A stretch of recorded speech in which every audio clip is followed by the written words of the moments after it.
datang di podcast Jenewa bersama saya Sinta Arida Moyanti sebagai host dan teman saya. Dan saya Dila Kuswardani. Nah, senang sekali bisa kembali menyapa teman-teman semua di episode podcast kali ini. Hari ini kita akan membahas topik yang hangat dibicarakan di konflik internasional, tapi mungkin jarang kita bedah isinya, benar nggak kalian? Betul sekali Kak Sinta. Jadi topik yang akan kita bahas hari ini adalah Konvensi Jenewa 1949 yang sering disebut sebagai aturan kemanusiaan dalam perang. Banyak orang berpikir bahwa perang itu cuman kekacauan aja, gitu. Bahkan tidak memiliki aturan. Namun di tengah-tengah konflik tersebut, dunia internasional mencoba membuat aturan agar nilai kemanusiaan tetap terjaga. Nah, untuk membahas topik kali ini, kita sudah ditemani oleh beberapa teman yang akan berbagi perspektif dan pengetahuan mereka. Langsung saja kita sambut narasumber kita yang inspiratif. Boleh diperkenalkan dulu Kak, namanya? Halo Sinta, halo Dela. Abila, terima kasih ya sudah mengundang kami di podcast Jenewa hari ini. Halo semuanya, saya Beo.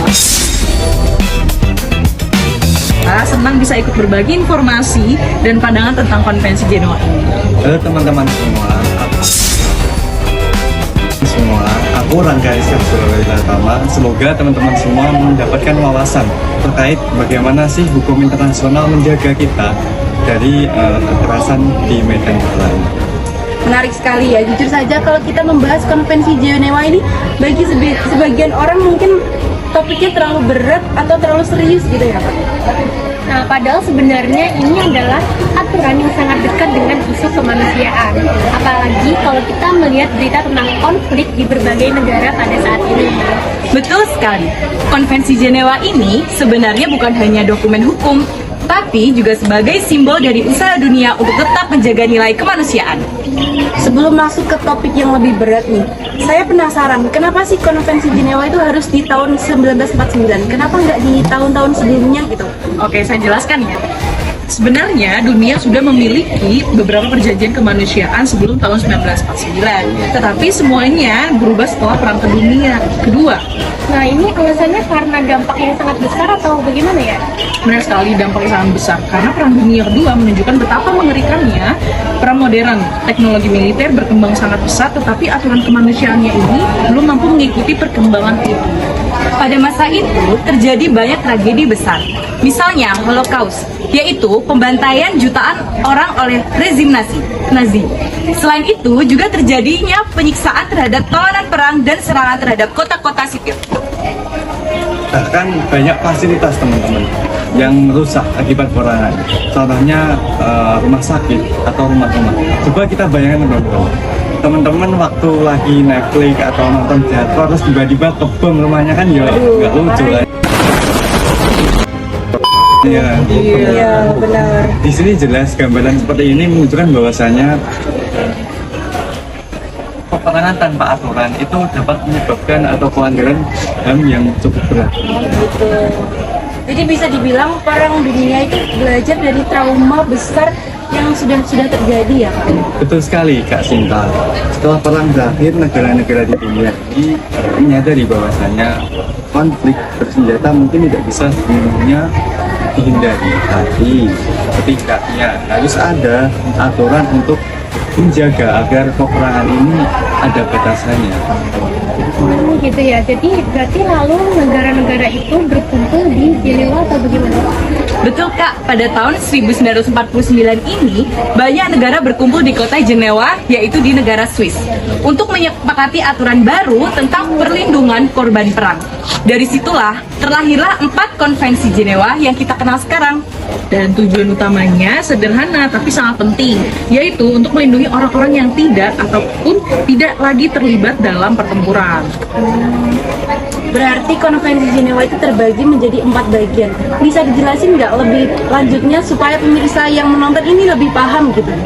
Tentu, kita mulai dari yang pertama ya. Oke, teman-teman, kalau yang pertama ini, konvensi pertama berfokus pada perlindungan tentara yang terluka atau sakit di medan ataupun di medan perang darat. Intinya, ketika seorang tentara sudah terluka ataupun tidak bisa lagi bertempur, dia harus diperlakukan secara manusiawi. Oh, berarti mereka tidak boleh diserang lagi atau bagaimana? Iya betul, tidak boleh diserang, mereka harus dirawat, bahkan jika mereka adalah musuh. Mungkin kita lanjut yang kedua, teman. Di konvensi Jenewa yang kedua ini hampir sama seperti konvensi yang pertama, tapi bedanya apa? Kita berada di lingkungan atau pertempuran laut, yang mana di kedua ini anggota militer ya yang berupa kapal atau pesawatnya tenggelam dan mereka terluka atau terdampak di laut, mereka harus dilindungi atau dirawat. Menarik juga ya. Berarti dalam situasi perang yang sangat genting, mereka-mereka ini harus tetap dilindungi gitu ya. Betul sekali Kak Sinta. Lalu konvensi yang ketiga membahas tentang tawanan perang. Nah, ini sih yang sering muncul di film perang ya. Betul sekali. Tawanan perang ini harus diperlakukan secara manusiawi. Mereka tidak boleh disiksa, dipermalukan, atau diperlakukan secara tidak manusiawi. Selain itu juga, mereka juga berhak nih untuk mendapatkan makanan yang layak, tempat tinggal, serta juga perawatan medis yang juga diperlukan. Berarti negara yang menahan tawanan itu punya tanggung jawab yang besar sekali ya, Kak? Iya Kak Sinta, karena apa? Tujuan konvensi ini dibuat adalah memastikan bahwasanya musuh itu tetap harus kita layakan atau kita lakukan seperti manusia pada umumnya. Nah, yang paling penting dan sering dibahas adalah konvensi keempat. Yang tentang warga sipil itu ya. Betul sekali. Konvensi ini melindungi penduduk sipil yang berada di wilayah konflik atau wilayah yang diduduki oleh militer. Nah, artinya ini warga sipil tidak boleh dijadikan target serangan, misalnya rumah sakit, sekolah, dan tempat ibadah juga harus dilindungi. Kalau fasilitas seperti itu diserang, berarti melanggar hukum internasional gitu ya? Betul sekali Kak Sinta, dalam banyak kasus tragedi peperangan yang mungkin kita pernah dengar, itu bisa dikatakan sebagai kejahatan perang. Saya juga sering melihat simbol parang merah atau bulan sabit merah dalam konflik bersenjata. Apakah itu juga berkaitan dengan konvensi Jenewa ini? Sangat berkaitan, Kak. Simbol tersebut digunakan untuk menandai tenaga medis dan fasilitas kesehatan yang harus dilindungi selama perang. Tugas medis yang menggunakan simbol tersebut tidak boleh diserang karena mereka bertugas untuk menolong korban, bukan ikut bertempur nih, begitu. Namun kalau kita melihat berita saat ini tuh banyak rumah sakit yang ikut diserang itu gimana? Ya itulah tantangan terbesar di hukum internasional. Karena kenapa? Konvensi Jenewa ini memang ada atau dibuat, tapi untuk pelaksanaannya kita tetap bergantung pada negara-negara yang terlibat dalam peperangan itu. Pada orang-orangnya gitu ya? Iya, makanya banyak kasus yang konvensinya ada, tapi pelaksanaannya nggak ada. Contohnya kapan? Ya sekarang ini mungkin kita banyak mendengar Israel Iran. Itu kan jelas melanggar Hukum hukum internasional. internasional. Jadi apakah konvensi Jenewa ini hanya sekedar aturan di atas kertas atau bagaimana nih Kak? Tidak juga, karena konvensi ini menjadi dasar hukum untuk menuntut pelanggaran perang di hukum internasional. Contohnya, melalui Mahkamah Pidana Internasional atau ICC yang dapat mengadili individu yang melakukan kejahatan perang. Selain itu juga, Konvensi Jenewa juga memungkinkan organisasi kemanusiaan seperti Komite Internasional Parang Merah untuk masuk ke wilayah konflik dan memberikan bantuan. Jadi sebenarnya konvensi ini tuh mempunyai peran yang sangat penting untuk menjaga kemanusiaan gitu ya? Benar sekali Kak Sinta, peran dalam konvensi Jenewa ini sangat besar. Karena apa? Tanpa adanya konvensi ini, korban dalam peperangan akan sangat-sangat besar atau dampaknya semakin besar. Nggak terasa nih udah lama kita membahas konvensi Jenewa ini sampai apa? Aduh, masa iya bilang lagi sana? Lanjut. Wah nggak terasa nih udah 15 menit kita 15 menit ya? Gak apa-apa, langsung aja. Ngomong aja soalnya. Udah, jangan 15 menit, mending kayak Gitu. Wah nggak terasa nih kita udah di penghujung podcast hari ini. Terima kasih sekali untuk narasumber-narasumber kita yang sangat inspiratif. Dari pembahasan tadi kita bisa melihat bahwa konvensi Jenewa bukan hanya dokumen hukum biasa.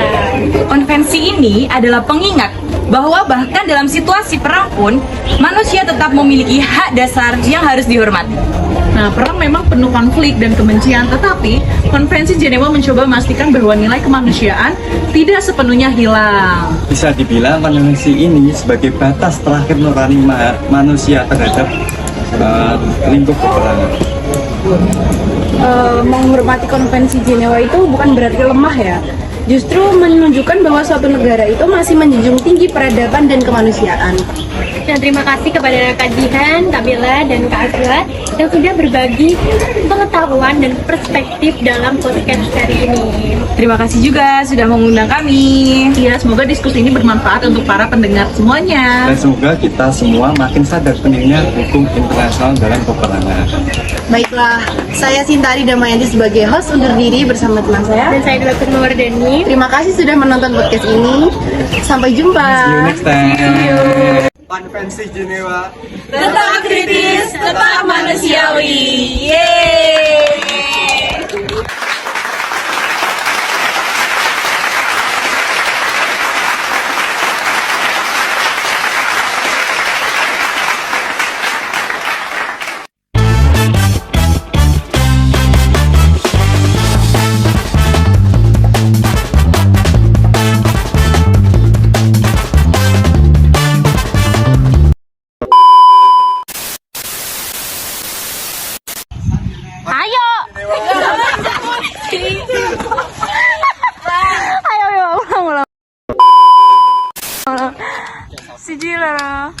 Konvensi Jenewa. Selamat datang di podcast Jenewa bersama saya Sintari Damayanti. Aduh, saya beli.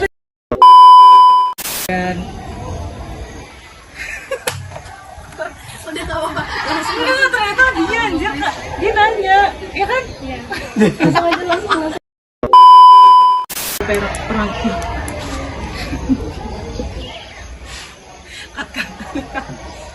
Langsung lanjut. Kena serangan itu gimana ya? Itu adalah tantangan besar dalam Iya nggak sih, Nak? Bener banget. sekitar harus tahu aja. Terasa nih udah 15 menit kita 15 menit ya. Sampai jumpa. See you next time.